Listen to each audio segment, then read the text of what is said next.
E por causa da queda no número de hospitalizações e mortes, algumas capitais decidiram flexibilizar o uso de máscaras esta semana. Em São Paulo, ela deixou de ser exigida ao ar livre e o Rio de Janeiro foi além, liberou também para os lugares fechados. Na última sexta-feira, a pandemia completou 2 anos. Agora a pergunta que fica é a seguinte: será que a gente está perto mesmo do fim?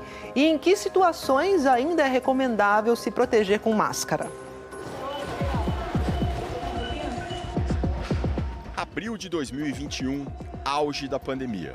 No Hospital das Clínicas de São Paulo, o maior do Brasil, existiam 300 leitos de UTI para Covid, 60 deles sob os cuidados diretos da doutora Rô.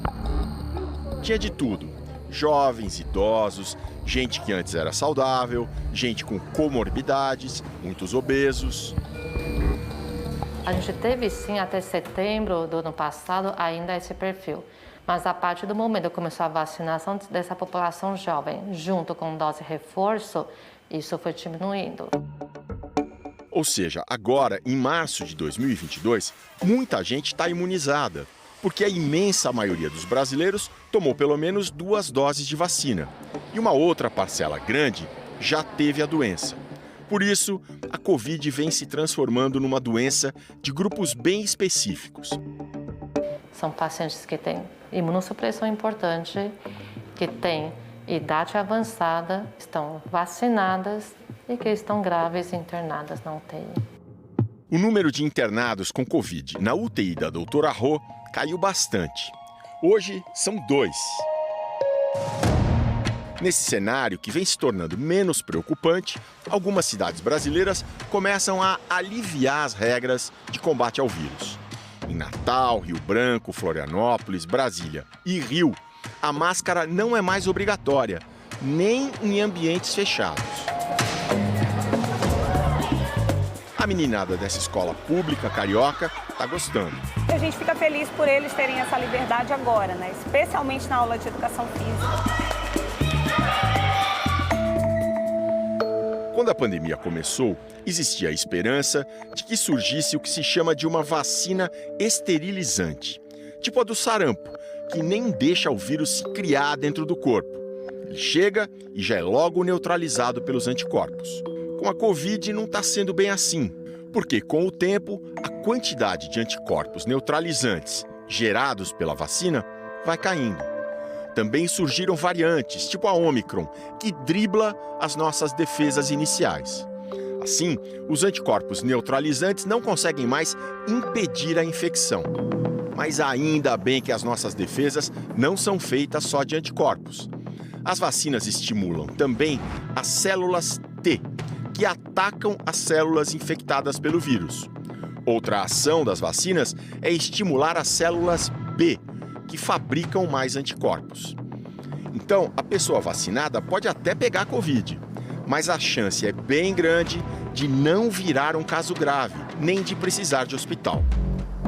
Isso porque, mesmo que os anticorpos não bloqueiem a infecção, as células T e as células B entram em campo na sequência para ganhar a batalha.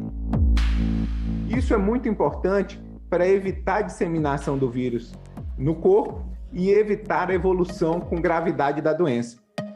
Por isso que com a variante Ômicron, o número de casos disparou, mas o de hospitalizações e mortes, não. Apesar do surgimento de diferentes variantes, as vacinas continuaram protegendo hospitalização e óbito. E a boa notícia é que as pesquisas mais recentes mostram que esse efeito protetor, essa memória das células T e B, se mantém, mesmo bastante tempo depois de a gente ter tomado a vacina, inclusive a dose de reforço. A gente avançar na cobertura vacinal, a gente vai estar mais protegido para hospitalização e óbito e o número de pessoas que vão morrer em decorrência do Covid vai ser menor. Outras 7 capitais brasileiras também suavizaram as regras por uso de máscara, mas por enquanto só em lugares abertos. Em São Paulo, este foi o primeiro fim de semana e o novo esquema. Num parque da região central, o Júlio e a Marcela tinham acabado de se casar. A gente preferiu vir para cá para poder fazer as fotos legais. É uma liberação que a gente está aproveitando um pouquinho. Essa era uma medida, de certo modo, já esperada, porque desde o começo da pandemia, que se sabe que em espaços abertos, a chance de contágio é muito menor. Mas olha, é o seguinte, mesmo que você esteja super ao ar livre, num espaço aberto como esse que eu estou agora, se começar a chegar gente, começar a muvuca, cantoria, gritaria, falação, um pertinho do outro, faz o seguinte, pega uma máscara, de preferência do padrão PFF2, de tecido filtrante. Existem várias marcas de qualidade. Aí você bota a máscara e mesmo no meio da muvuca, você se garante. E para outras situações, hein? No ônibus, na praia, procuramos de novo o Dr. Júlio Croda. Vamos lá, ponto a ponto, independente da sua cidade ter ou não liberado as máscaras. E sempre considerando que a pessoa esteja vacinada. No ônibus, usa máscara ou não usa?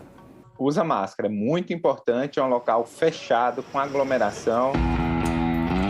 O Léo leva 3 horas até o trabalho em São Paulo, onde a máscara ainda é obrigatória em ambientes fechados. Então ele põe no ônibus e tira na rua. Alívio total, ficar pelo menos uns 10 minutos sem a máscara, agora entrar na empresa e trabalhar mais umas 10 horas.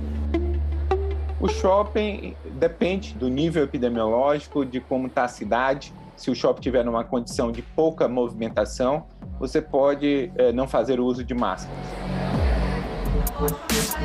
Seria interessante a manutenção das máscaras na escola. Eventualmente, pode-se trabalhar o uso de máscara em crianças não vacinadas e liberar a máscara em crianças vacinadas. Esta professora do Rio, grávida de 4 meses, ainda se protege. A médica orientou que mantivesse esse uso em ambiente fechado, aglomerado, como é o ambiente da sala de aula. Praia, beira de rio, com máscara ou sem máscara? Sempre é a questão da aglomeração nos locais abertos. Se você não estiver aglomerando, não tem sentido nenhum você estar utilizando a máscara. A gente queria, há mais de 2 anos aí, né, voltar a uma vida normal, esse lugar lindo aqui, sem máscara. Qual que é o distanciamento adequado? O ideal é em locais fechados 2 metros, em locais abertos 1 metro já é suficiente. Era o momento de liberar tanto assim? Acredito que não, que poderia ser feita uma flexibilização mais gradual, justamente para a gente avaliar o impacto de aumento de número de casos e óbitos. A doutora Rô também recomenda cautela. O meu medo é, dentro desse processo de surgimento de variantes, voltar a surgir uma variante mais agressiva, que é o que a Organização Mundial da Saúde está muito preocupada. A grande questão é, será que esgotou o número de mutações para ter certeza que não vai ter uma nova variante mais grave? Isso não dá para saber. Não dá para saber. Na Europa, em países como Áustria e Holanda, que também diminuíram as restrições, o número de casos está subindo. E aqui no Brasil, as regras mais brandas trazem, no momento, um clima de otimismo. Consiga vencer essa pandemia, né? Enfim, aí nós brasileiros aí podemos dar tchau para a pandemia, é isso que a gente espera.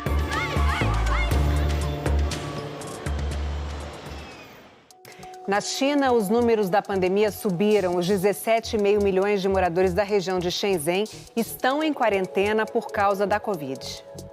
A região no sudoeste do país é um polo financeiro e tecnológico importante. Além de ficar em quarentena, os moradores de Shenzhen vão precisar fazer pelo menos 3 exames de Covid. A China registrou em todo o país quase 4 mil casos novos da doença em 24 horas, o maior número em 2 anos.